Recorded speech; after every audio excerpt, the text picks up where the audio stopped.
Bakery, condiments, ಸಣ್ಣ ಪುಟ್ಟ ತರಕಾರಿ ಅಂಗಡಿ, ಟೀ ಅಂಗಡಿಯವರಿಗೆ ಬಂದಿರುವಂತಹ ಟ್ಯಾಕ್ಸ್ ಲೆಕ್ಕವನ್ನ ನೋಡಿದ್ರೆ ಎಂತವ್ರಿಗೂ ಕೂಡ ಶಾಕ್ ಆಗುತ್ತೆ. ಈಗ ವ್ಯಾಪಾರಿಗಳು ಇದನ್ನ ಏನ್ ಮಾಡೋದಪ್ಪ ಅನ್ನುವಂತಹ ಟೆನ್ಷನ್ ನಲ್ಲಿದ್ದಾರೆ. ನಮ್ಮ ಜೊತೆ ಒಬ್ರು ತರಕಾರಿ ವ್ಯಾಪಾರಿ ಇದ್ದಾರೆ. ಅವರಿಗೆ ಬಂದಿರುವಂತಹ ಟ್ಯಾಕ್ಸ್ ಮೊತ್ತ ಕೇಳಿದ್ರೆ 1,30,00,000 ನೋಡಿ, ಅವ್ರ ಕೈಯಲ್ಲಿ ನೋಟಿಸ್ ಇದೆ. ಅಂದ್ರೆ 4 ವರ್ಷದ ಎಟ್ ಎ ಟೈಮ್ ಕೊಟ್ಬಿಟ್ಟಿದ್ದಾರೆ ಅವರಿಗೆ, ಅಷ್ಟು ಕಟ್ಟಬೇಕು ನೀವು ಅಂತ. ಸೊ ವೀರಮಾದ ನಮ್ಮ ಜೊತೆ ಇದ್ದಾರೆ. ಏನ್ ಸರ್, ನೀವು ಸಿಕ್ಕಾಪಟ್ಟೆ ಶ್ರೀಮಂತರ, 1,30,00,000 ಟ್ಯಾಕ್ಸ್ ಕಟ್ಟಿ ಅಂತ ನೋಟಿಸ್ ಬಂದಿದೆ ನಿಮಗೆ. ಸೊ ಅದು ನೋಟಿಸ್ನ ತೋರಿಸ್ಬಿಡಿ ಒಂದ್ಸಲ. ನಮಸ್ತೆ ಮೇಡಮ್, ನಮ್ಮ ಹೆಸರು ವೀರಮಾದ ಅಂದ್ಬಿಟ್ಟು. ನಾವು 6 ವರ್ಷದಿಂದ ಇದೇ ವರ್ಕ್ ಮಾಡ್ತಾ ಇರೋದು. ನಾವು ತರಕಾರಿ ಹಣ್ಣು ಮತ್ತು ವ್ಯಾಪಾರ ಮಾಡ್ತಾ ಇರೋದು.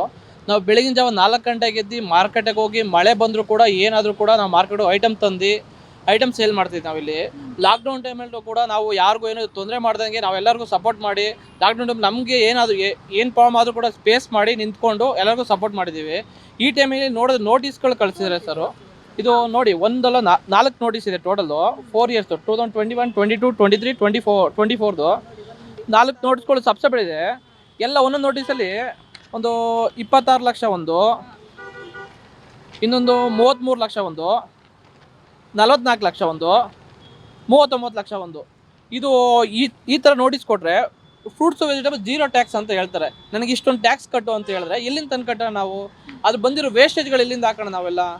ಬಂದಿರೋ ಅರ್ಧಕ್ಕರ್ಧ ವೇಸ್ಟೇಜೆಲ್ಲ ಹೊಂಟೋಗುತ್ತೆ. ನಮಗೇನು ಪ್ರಾಫಿಟ್ ಸಿಗೋಲ್ಲ. ಸಿಕ್ಕಿದ್ರೆ 500,000 ವ್ಯಾಪಾರ ಮುಗಿಸ್ಬೇಕು ನಾವು ಅಷ್ಟೇ. ಅದು ಬೆಳಗ್ಗೆ ಸಾಯಂಕಾಲ ಏನು ವ್ಯಾಪಾರ ಮಾಡಿರ್ತೀವೋ ಬೇರೆ ಎಲ್ಲ ಖರ್ಚುಗಳು ಬಂದರೆ ನಮಗೇನು ಸಿಗೋದೇ ಇಲ್ಲ. ಅದುವೇ ಈ ಬಾಡಿಗೆ ಕಟ್ಟೋದಾ, ಈ ಹುಡುಗ ಸ್ಯಾಲ್ರಿ ಕೊಡೋದಾ, ಇಲ್ಲ ಮಾರ್ಕೆಟಿಂದ ಗಾಡಿಗಳು ನೋಡ್ಕೊಳ್ಳೋದಾ, ಎಲ್ಲ ಹೆಂಗೆ ಮಾಡ್ಕೊಳ್ಳೋದು ನಮಗೊಂದು ಗೊತ್ತಿಲ್ಲ. ಇದ್ರ ಬಗ್ಗೆ ಈ ಸರ್ಕಾರದಿಂದ ಏನೋ ಒಂದು ಉತ್ತರ ಕೊಡೋದು ನಮಗೆ ಸ್ವಲ್ಪ. ಇದು ಸರ್ಕಾರಗಳೇ ಮನವಿ ಮಾಡ್ಕೊತೀವಿ ಒಂದು ಜಾಸ್ತಿ. ನೀವು ಹೇಳ್ತಾ ಇದ್ರೆ ಹೌದು, 0 ಟ್ಯಾಕ್ಸ್ ಇದೆ ತರಕಾರಿ ಫ್ರೂಟ್ಸ್ಗೆ. ಬಟ್ ನನಗೆ ನೋಟಿಸ್ ಬಂದಿದೆ. ಆ ನೋಟಿಸ್ ನೋಡಿದ ತಕ್ಷಣ ಏನು ಅನ್ನಿಸ್ತು ನಿಮಗೆ? ಈಗ ಇನ್ನೊಂದು ಸ್ಪಷ್ಟನೆಯನ್ನು ಕೊಟ್ಟಿದ್ದಾರೆ, ಬಂದು ರಿಜಿಸ್ಟ್ರೇಷನ್ ಮಾಡ್ಕೊಳ್ಳಿ, 40 ಲಕ್ಷ ಹೆಚ್ಚಿನ ವಹಿವಾಟು ಇರೋರು ಅನ್ನುವಂಥದ್ದು. ಸೊ ಅವರು ಕೂಡ ಒಂದು ಪತ್ರಿಕಾ ಪ್ರಕಟಣೆಯನ್ನು ಹೊರಡಿಸಿದ್ದಾರೆ ಈಗ. ಓಕೆ, ಅದನ್ನ ನಮ್ಗೆ ಇದು ಮಾಡ್ತೀವಿ ಮೇಡಮ್. ನಾವು ಅದು 0 ಟ್ಯಾಕ್ಸ್ ಏನಿದೆ ಅದು ಮಾತಾಡಲಿ ಒಂದ್ಸತಿ. ಇವಾಗೇನು ನೋಂದಣಿ ಮಾಡಿಸ್ಕೊಳ್ಳೋಣ, ಅದೇನು ಟೆನ್ಷನ್ ಇಲ್ಲ, ಮಾಡಿಸ್ಕೊಳ್ತೀವಿ ಮೇಡಮ್. ಇವಾಗ ನಮ್ಗೇನಂದರೆ ಇವಾಗ ಬಂದಿರೋ ಟ್ಯಾಕ್ಸು ಇದು ಮನ್ನಾಗೊಳ್ಬೇಕು ನಮ್ಗೊಂದು ಸ್ವಲ್ಪ. ಯಾಕಂದರೆ ಇದು ಒಂದು ಟೈಮ್ ಎಲ್ಲ ಬಂದಿರೋದು 1,30,30,00,000 ಸಮಥಿಂಗ್ ಎಲ್ಲ ಬಂದಿದೆ. ಇದು ನಾನು ಎಷ್ಟು ದಿನದ ಒಳಗಡೆ ಕಟ್ಟಬೇಕು ಅಂತ ಹೇಳಿದ್ದಾರೆ ಅದರಲ್ಲಿ? ಇದು 21 ಜುಲೈ ಅಷ್ಟರೊಳಗೆ ಆಫೀಸ್ ಬಂದು ಮೀಟ್ ಆಗಿ ಅಂತ ಹೇಳಿದ್ದಾರೆ. ನಮ್ಗೆ ಇಲ್ಲಿ ಏನಾಗುತ್ತೆ ನಮಗೂ ಗೊತ್ತಿಲ್ಲ. ಇವಾಗ ನಾವು ಹೋಗಿ ಮೀಟ್ ಆಗಬೇಕಾಗುತ್ತೆ. ನಮ್ಗೆ ಇದ್ರ ಬಗ್ಗೆ ಭಯ ಜಾಸ್ತಿ ಆಗ್ತಿದೆ. ಏನು 1,30,00,000 ಚಮತಿ ಕಟ್ಟಿ ಅಂತ ಹೇಳಿದ್ರೆ ನಾವೆಲ್ಲಿ ಹೋಗೋಣ? ಜೀವನ ಮಾಡಬೇಕಾ ಮಾಡಬಾರ್ದಾ?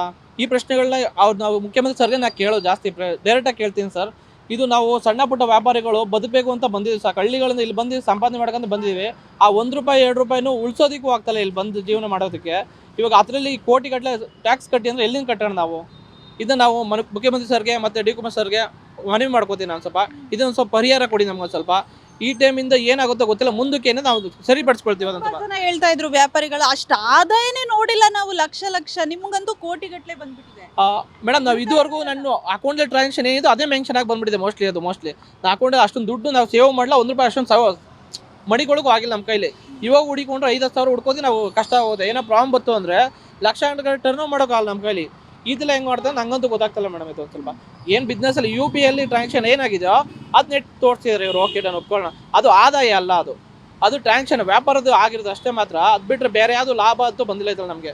ಲಾಭ ಅನ್ನೋದು ಎಲ್ಲ ಲಾಸಲ್ಲೇ ಹೋಗಿರುತ್ತೆ. ವೇಸ್ಟೇಜ್ ಫ್ರೂಟ್ಸ್ ವೇಸ್ಟೇಜ್ ನೀವೇ ನೋಡ್ತೀರಾ. ಒಂದು ದಿವಸ ಮಾಡಿದ್ರೆ ಮಾರನೇ ದಿವಸ ಬಿಸಾಕಬೇಕಾದ ಐಟಮ್ಗಳ. ಅದೇ ಪ್ರಾಬ್ಲಮ್ ಆಗ್ತಿರುತ್ತೆ ನಮ್ಗೆ ಸ್ವಲ್ಪ ಇವಾಗ ಅದಕ್ಕೆ ನಾವು ಇದ್ರ ಬಗ್ಗೆ ಒಂದಷ್ಟು ಮಾತಾಡಿ ಒಂದು ಸ್ವಲ್ಪ ಜನಗಳು ಅಂತ ಕೇಳ್ಕೊಳ್ದಷ್ಟೇ. ನಿಮಗೆ ಇದೊಂದು ಕೇಳ್ಕೊಳ್ತೀವಿ ಮೇಡಮ್. ನಾನು ಸ್ವಲ್ಪ ಕಟ್ಟೋದಂತೂ ಸಾಧ್ಯನೇ ಇಲ್ಲ ಮೇಡಮ್, ₹1 ಕಟ್ಟೋದಕ್ಕಾಗಲ್ಲ ಮೇಡಮ್. ನಾವು ಇರೋ ಪರಿಸ್ಥಿತಿ ಇವಾಗ ಯಾವುದೇ ಕಾರಣಕ್ಕೂ ಇದರಲ್ಲಿ ಕಟ್ಟೋದಕ್ಕಾಗಲ್ಲ ಮೇಡಮ್. ಏನನ್ಸುತ್ತೆ ಈ ರೀತಿ ಬೇಕಾಬಿಟ್ಟಿ ನೋಟಿಸ್ ಬಂದಿರುವಂಥದ್ದನ್ನ ನೋಡಿದ್ರೆ? ಮೇಡಮ್, ಏನನ್ಸುತ್ತೆ ಅಂದರೆ ಇದು ರಾಜ್ಯ ಸರ್ಕಾರದವರು, ಈ ಕೇಂದ್ರ ಸರ್ಕಾರದವರು ಈ ಚಿಕ್ಕ ಉದ್ಯಮದಾರಗಳಿಗೆ ಮನವಿ ಏನೋದು ಇವಾಗ ಕೇಳ್ಕೊತೀವಿ ನಾವು. ಅದೆಲ್ಲ ಕ್ಲಿಯರ್ ಮಾಡಿಕೊಟ್ಟು ಇವಾಗ ಮುಂದಕ್ಕೆ ಏನು ಬೇಕು ಅದು ಮಾಡಲಿ, ಪರವಾಗಿಲ್ಲ, ನಾವು ಒಪ್ಕೊಳ್ತೀವಿ ಮೇಡಮ್. ಮುಂದಕ್ಕೆ ಏನು ಟ್ಯಾಕ್ಸ್ ಪೇ ಮಾಡಬೇಕು ಅದು ನಾವು ಮಾಡ್ತೀವಿ. ಅದು ನಮ್ಮ ತಪ್ಪು ಕಡೆಯಿಂದ ಏನಾಗಿದೋ ಅದು ನಾವು ಸರಿಸ್ಪಡಿಸ್ಕೊಳ್ತೀವಿ. ಇದೊಂದು ಸರಿ ನಮ್ಮನ್ನ ಮನವಿಯಿಂದ ಇದರಿಂದ ನಾವು ಸಾಲ್ವ್ ಮಾಡಬೇಕು ಅಂತ ಸ್ವಲ್ಪ ಅದನ್ನು ಕೇಳ್ಕೊತೀವಿ ಮೇಡಮ್. ನಾನು ಸ್ವಲ್ಪ ಎಲ್ಲಿರೋದು ನಿಮ್ಮದು ಅಂಗಡಿಗಳು? ನಮ್ಮದು ಬನ್ನೇರಡ್ ರೋಡ್ ಗೊಟ್ಟಿಗೆರೆ. ನಮ್ಮದು ವಿಲೇಜ್ ಮಾರ್ಕೆಟ್ ಶಾಪ್ ಅಂತ ತರಕಾರಿ ಹಣ್ಣು ವ್ಯಾಪಾರ ಮಾಡೋದು ನಾವು. ಗೊಟ್ಟಿಗೆರೆ ಬಂದಿದ್ದು ನಾವು 6-7 ವರ್ಷದಿಂದ ಅದೇ ಮಾಡ್ತಾ ಇದ್ದಲ್ಲಿ. 1,30,00,000 ಟ್ಯಾಕ್ಸ್ ನೋಟಿಸ್ ಬಂದಿರುವಂತಹ ವೀರಮಾದ ಅವರ ಮಾತು. ಕ್ಯಾಮ್ರಾ ಪರ್ಸನ್ ಹನುಮಂತು ಜೊತೆ ಪವಿತ್ರ ಕಡತಲ, ಪಬ್ಲಿಕ್ ಟಿವಿ, ಬೆಂಗಳೂರು.